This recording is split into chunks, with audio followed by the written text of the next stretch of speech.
তখন বিকেল। শান্তিপুরের মোড়ল সাহেব তার বাড়ির সামনে উঠানে বসে আছে।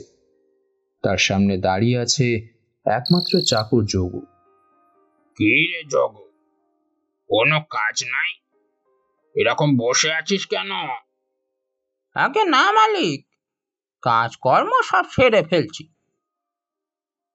আচ্ছা, আমার জমিটার কি অবস্থা?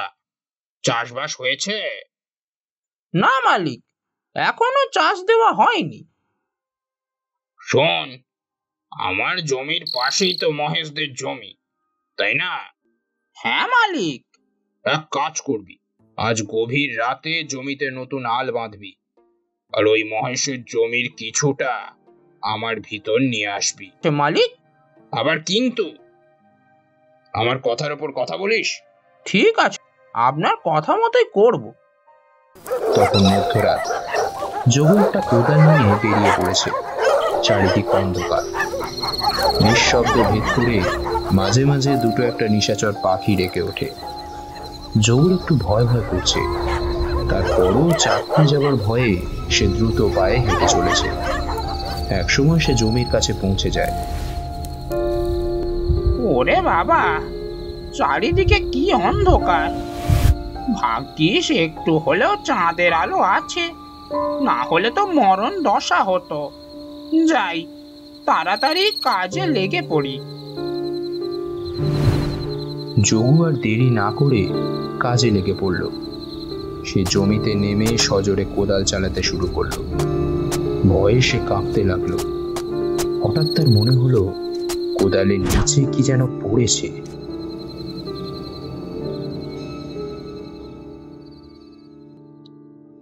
আরে, মনে হচ্ছে কোদালের নিচে কিছু একটা আছে। অমন শক্ত শক্ত লাগছে কেন? দেখতে হচ্ছে। যোগু সজোরে আর একবার কোদাল চালায়। এরপর যোগু যা দেখতে পায় তাতে তার সমস্ত শরীর ভয়ে কাঠ হয়ে যায়। শির দ্বারা দিয়ে যেন একটা ঠান্ডা রক্ত স্রোত বিদ্যুৎ বেগে নিচে নেমে গেল। যোগু দেখতে পেল মাটির নিচ থেকে উঠে এসেছে একটা কঙ্কালের মাথা।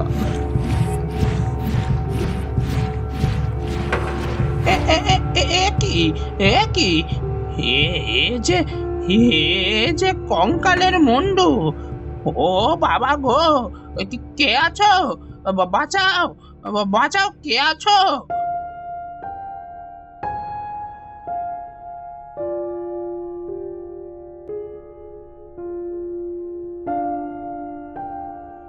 এত রাতে যোগুর ডাক প্রতিধ্বনি হয়ে মিলিয়ে গেল।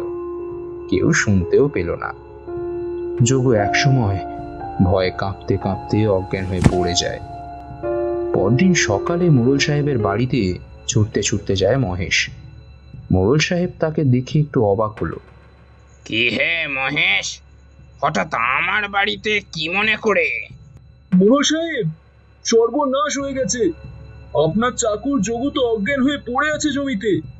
কি বলছিস এসব? আমি ঠিকই বলছি মোড়ল সাহেব, এই কেবল দেখে আসলাম আমি। হঠাৎ কি হলো তোর? আচ্ছা তুই যা, আমি দেখছি কি করা যায়।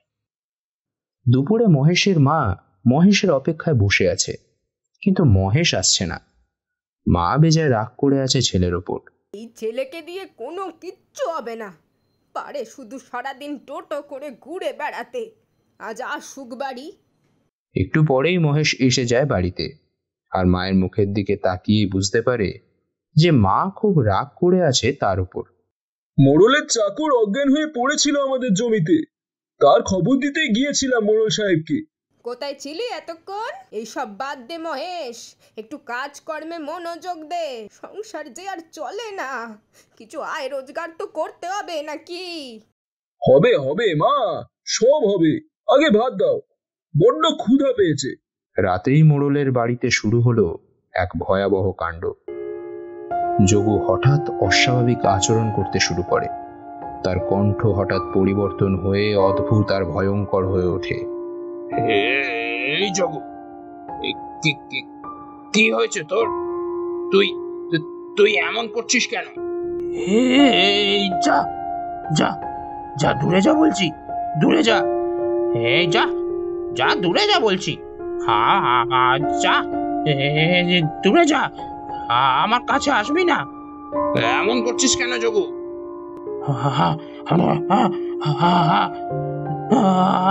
আমি আমি যোগু না। যোগুকে যোগুকে তো আমি চিনি না। মোড়ল সাহেব কিছু বুঝতে পারল না যে যোগুর হঠাৎ কি হয়েছে। সে অবস্থা খারাপ বুঝে তাড়াতাড়ি চলে আসে।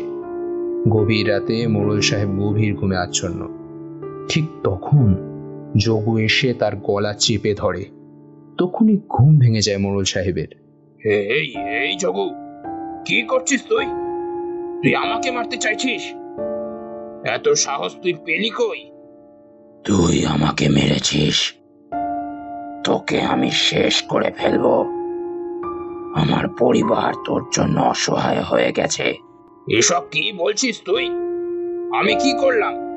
শান্ত হ যোগু, শান্ত হ। সে রাতে একটু ঘুমাতে পারল না মোড়ল সাহেব। পরদিন সকালে বাড়ি ছেড়ে চলে আসে নিজের জমির কাছে, আর একা একা ভাবতে থাকে, আচ্ছা, যোগুর হঠাৎ কি হয়েছে? ওর উপর কি কোনো কিছু ভর করেছে? কোনো আত্মা, যার জন্য তার পরিবার অসহায়? কিন্তু এমন পরিবার থাকলেও যোগুর দোষ কি, আর আমারই বা দোষ কি? যোগু, এখন সুস্থ আছিস? হ্যাঁ মালিক, এখন সুস্থ আছি। কিন্তু আমার কি হয়েছে মালিক? আমার এমন দুর্বল লাগছে কেন? আমিও তো কিছুই বুঝতে পারছি না। আচ্ছা বল তো, ওই রাতে কি হয়েছিল তোর সাথে? মালিক, গভীর রাতে জমিতে কোদাল চালাচ্ছিলাম। হঠাৎ মনে হলো কোদালের নিচে কিছু একটা পড়েছে। ভালো করে তাকিয়ে দেখি একটা কঙ্কালের মুন্ডু। সে কি মুন্ডু? সে কোথা থেকে আসলো? আমি তো সব বুঝতে পারছি হুজুর, সব বুঝতে পারছি। কিন্তু আর কিছু বলতে পারল না যোগু। হঠাৎ করেই সে আবার অস্বাভাবিক আচরণ শুরু করে দিল। দুই চোখ রক্তের মতো লাল হয়ে উঠল আর আগুনের মতো জ্বলতে লাগলো। কি হলো যোগু? বল, তুই কি বুঝতে পেরেছিস? বল। আমাকে ডাকছে, আমাকে যেতে হবে, যেতে হবে এক্ষুনি। কোথায় যেতে হবে? বল যোগু, কোথায় যাবি এত রাতে? যোগু মোড়লের কোনো কথা শুনল না। সে সোজা বাইরে চলে গেল। ঠিক তখন মোড়লের বাড়িতে আসছিল মহেশ। যোগুকে দেখতে পেয়ে তার হাত চেপে ধরল, আর অমনি একটা বিদ্যুতের মতো ঝলকে ছিটকে পড়ে গেল যোগু। কি হয়েছে আপনার? কিন্তু যোগু কোনো কথা বলে না। ততক্ষণে মোড়ল সাহেব ঘর থেকে বের হয়ে এসেছেন। মহেশকে দেখে সাহস করে বেরিয়ে এলেন মোড়ল সাহেব। কি হয়েছে যোগুর? কিছু বুঝতে পারছি না মহেশ, কিন্তু ও হঠাৎ তোমার ছোঁয়ায় ঠিক হয়ে গেল কি করে? সে রাতটা কোনো মতে কাটল। পরদিন মোড়ল এক তান্ত্রিককে নিয়ে আসতে রওনা দিল। যোগুর অদ্ভুত আচরণ, আমাকে হত্যার চেষ্টা, মহেশের ছোঁয়ায় অদ্ভুত ভাবে ভালো হয়ে যাওয়া, এসব তো কেমন যেন তালগোল পাকিয়ে আমাকে যাচ্ছে। ডাকছে, আমি কিছুই বুঝতে আমাকে পারছি না। যেতে হবে, কি হচ্ছে এসব? যেতে হবে এক্ষুনি। এর সমাধান একমাত্র তান্ত্রিকই করতে পারবে। তখন সন্ধ্যা হব হব করছে। মোড়লের বাড়ির উঠানে তান্ত্রিক আগুন জ্বালিয়ে মন্ত্র আওড়াচ্ছে, আর সামনে উদ্ভ্রান্তের মতো তান্ত্রিক হঠাৎ তার ঘটি থেকে কিছু পানি আগুনের ভিতর ফেলল। সাথে সাথে একটা ভয়ঙ্কর চিৎকার দিয়ে ওঠে যোগু। আমাকে ছেড়ে দে শয়তান, ছেড়ে দে আমাকে। বল তুই কে? কেন এই নির্দোষ যোগুকে আর মোড়লকে মারার চেষ্টা করছিস?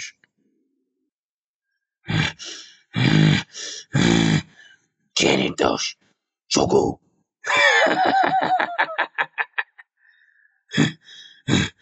একটা খুনি কি করে নির্দোষ হয়? খুনি?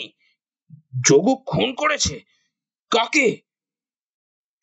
আমি আমি মহেশের বাবার অতৃপ্ত আত্মা। যোগুর হাতে আমি খুন হয়েছি, আর এখন এর প্রতিশোধ নিতে এসেছি। কিন্তু যোগু হঠাৎ খুন করতে যাবে কেন?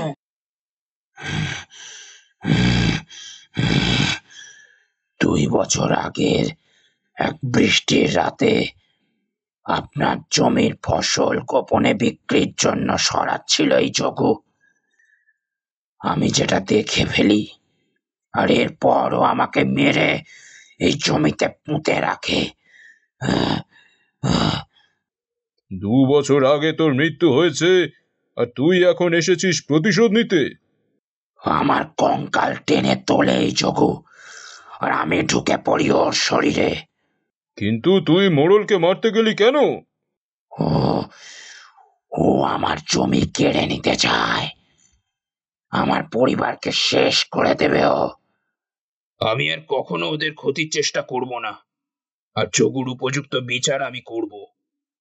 আর তোমার পরিবারের দায়িত্ব আজ থেকে আমার, কথা দিলাম তোমায়। তান্ত্রিক, তান্ত্রিক, আমায় মুক্তি দিন। আমি আর অতৃপ্ত আত্মা হয়ে থাকতে চাই না। এরপর তান্ত্রিক মন্ত্র বলে ঘটির সব জল ঢেলে দিল আগুনে, আর সাথে সাথে একটা চিৎকার দিয়ে যোগু অজ্ঞান হয়ে পড়ে গেল। আর যোগুর শরীর থেকে একটা কালো ছায়া বেরিয়ে অন্ধকারে মিলিয়ে গেল। এ কোন বিপদের হাত থেকে বাঁচলাম! ওই জমি আমি মহেশকেই দিয়ে দেব, আর এই শয়তানটা শাস্তি দিচ্ছি কালকেই। এরপর মোড়ল সাহেব আর লোভী থাকলেন না। এর শাস্তি হিসাবে যোগুকে মহেশের বাড়ির কাজের লোক করে দিলেন, আর যোগু আজীবন মহেশের জন্য উপার্জন করবে এই শর্তে বড় শাস্তির থেকে রেহাই পেল।